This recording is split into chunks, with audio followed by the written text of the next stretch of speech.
Fireman recruitment जो home guard नियुक्ति की जो केस है कोर्ट रे से रिगार्डिंग कौन रही अपडेट डिस्कसन करवा। तो देखो आपनकर जो केस कोर्ट रे थिला जो कैंडिडेट आपनकर 10% रिजर्वेशन को नहीं कोर्ट रे केस करते आपनकर होमगार्ड रो वैकेंसी अनुसार दि जाए नहीं फायरमैन नियुक्ति आपनकर अनुसार। तो प्रथम आपनकर 12 फेब्रुआरी रे जॉइनिंग डेट थिला एवं सेटा को कोर्ट होल्ड करथिले तापर बारंबार डेट एक्सटेंड हेतिला एवं परवर्ती हियरिंग ही एक्सटेंड हेतिला मझिरे आपनकर बंद कर हेतिला पुणी आपनकर गवर्नमेंट जेतोले 26 तारिख आपनकर ता पक्ष रखिथिला रखिला परे आपनकर नुआ हियरिंग आसथिला एवं जो होमगार्ड प्रार्थी माने से माने अपेक्षाकृत थिले एवं आपनकर कोर्ट तांकर विरक्ति प्रकाश करथिले जे कि आपनकर जो नियुक्ति करा जाई प्रक्रिया जो आपनकर टोटल जो 800 केते पिला अछन जो सिलेक्शन होइचंदी एक्जिस्टिंग वैकेंसी ऊपर कोनोसी इफेक्ट पड़िबो नाही। एठी रहिला मो मुख्य कथा कहूची आपनकर जो पिला माने सिलेक्टेड हेइथिले आपनकर मेरिट लिस्ट रे जो मानको ना रहिछि से मानको रिजल्ट ऊपर कोनोसी इफेक्ट पड़िबो नाही कोर्ट प्रथम रो कहि दिचंती एवं 10% अनुसार कोन पई होमगार्ड को दिया जाय नै बोली कोर्ट आपनकर फायरमैन रिक्रुटमेंट बोर्ड को एडवोकेट जनरल जे थिले रिप्रेजेंट करथिले आपनकर गवर्नमेंट पक्षरु तांको प्रश्न करथिले एवं से माने कहिथिले जे कि हमर वैकेंसी अछि हमें वैकेंसी अनुसार हमर पिला मानको दबु एवं समय मागिथिले कोर्ट को समय मागिला परे तार कोर्ट को आपनकर जजमेंट सुनेला परे कोनोसी हियरिंग हेनथिला एवं 5 आपनकर मार्च जो हियरिंग हेतला 5 मार्च अनुसार कोर्ट कहले जे आपण माने पूर्व कहथिले जे आपनकर जो वैकेंसी अछि बोली कोन पई दिया जे नाही विरक्ति प्रकाश करथिले एवं पिला माने जे माने से केस करछन्ती समान पक्ष रे कोर्ट वर्तमान पर्यंत अछन्ती एवं नेक्स्ट डेट आपनकर गोटे देइचंती जोटा कि 11 मार्च रे आपनकर नेक्स्ट हियरिंग डेट अछि सेठी आपनकर सुनानी करिवे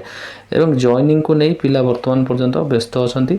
आपण माने मन रखंतु जो माने भी सिलेक्शन लिस्ट रे अछन्ती ता कहार रिजल्ट ऊपर कोनोसी इफेक्ट आसीबो नै जदी आपनकर होमगार्ड पिला मानकु दिया जाय नुवा वैकेंसी क्रिएट करा जिवो एवं सेही 10% हिसाब रे जतिक पिला केस करछन्ती से मानको नुवा वैकेंसी अनुसार दिया जिवो। तो आपनकर वर्तमान इलेक्शन रहिछि आपण माने केही भी वरीड हुअंतु नहीं कहीं आपनकर समस्तंकर जो मानकर मेरिट लिस्ट ना अछि आपण माने रिटन देइचंती एवं सिलेक्शन हेचंती आपण माने समस्त सिलेक्टेड हेबे एवं जॉइनिंग करिवे आपनकर जो रहिला कोर्ट रे जेहेतु केस अछि सेहि पई लेट होछि किछि पिला विरक्ति मध्ये होचन कहउचन आपण जो जॉइनिंग डेट आसनी कोन पई आपण माने एमति कहउचंती। तो आपण देखंतु एही परि भाबरे पूर्वरु आपनकर मध्ये रहिछि फायरमैन पूर्व जो नियुक्ति हितला सेटा मध्ये लेट हितला एमति बहुत लेट पर जॉइनिंग हितला आउर अन्य डिपार्टमेंट देखिया गले आपनकर बहुत डिपार्टमेंट अछि जोटा कि डिफेंस कथा कहउछि आपनकर रिक्रुटमेंट परे आपनकर रिजल्ट होल्ड हितला आपनकर ओएसएफ रिक्रुटमेंट हितला जोथरे कि रिजल्ट बाहरिवार 2 मास परे होमगार्ड कैंडिडेट केस करथिले एवं केस को कोर्ट रे एही परि चलथिला एवं रिवाइज लिस्ट आस्तला होमगार्ड पिला मानको दिया जायथिला एवं सब पिला जॉइन करथिले। तो आपण माने मने रखंतु एही परि पूर्वर मध्ये होईछि तो एही बळी कोर्ट रे केस हुए एवं जो माने सिलेक्टेड हेतन से माने कटा जाय नै जेतिक पिला सिलेक्शन हेचंती समस्त को दिया जाय एवं नुवा वैकेंसी जनरेट करा जाय तापरे जो पिलांकर भूल थाए से माने को दिया जाय। तो आपण देखंतु 7 जण पिला को मध्ये दिया गला से आधार रे तो फायरमैन रिक्रुटमेंट बोर्ड चाहूची एवं गवर्नमेंट मध्ये चाहूची जे खूब शीघ्र वैकेंसी जो अछि फिल अप हो एवं जॉइनिंग हे जाऊ पिला माने ट्रेनिंग सेंटर जाई ट्रेनिंग करंतु आगामी दिन इलेक्शन रहिछि तो अन्य ड्यूटी एवं सब हैम्पर होछि। तो आपण माने वरीड होंतो नै डेट एते दिन अपेक्षा कले आ किछि दिन अपेक्षा करंतु 11 मार्च पर देखंतु कोन होछि कोर्ट रो जजमेंट कोन आसुची से दिन हियरिंग रे कोन आसुची आसिले म आपण इन्फॉर्मेशन देबी वर्तमान सुधा आपण माने वरीड होंतो नै समस्त जॉइनिंग हबो एवं जो कोर्ट रे जो रहिछि केस जेहेतु सेहित पई लेट होछि कोर्ट रे केस डिस्पोज हिजो डिस्पोज हला पर आपनकर फायरमैन रिक्रुटमेंट बोर्ड को ऑर्डर मिलिबो जे कि आपण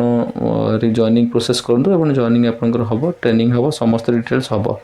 तो आपण माने वरीड होंतो नै जहाँ भी किछि अपडेट आसले म आपण मानक तुरंत अपडेट प्रोवाइड करछि। तो ये छोटो अपडेट को आपण माने मोटिवेशन सहित आपण अपडेट को शेयर करनियंतु समस्त संग मान पाखको एवं चैनल को जदि नवा करि आछंती चैनल को सब्सक्राइब कर रखंतु तुरंत जहाँ भी फायरमैन नियुक्ति किछि भी अपडेट आसीबो म आपनको तुरंत अपडेट प्रोवाइड करिबी।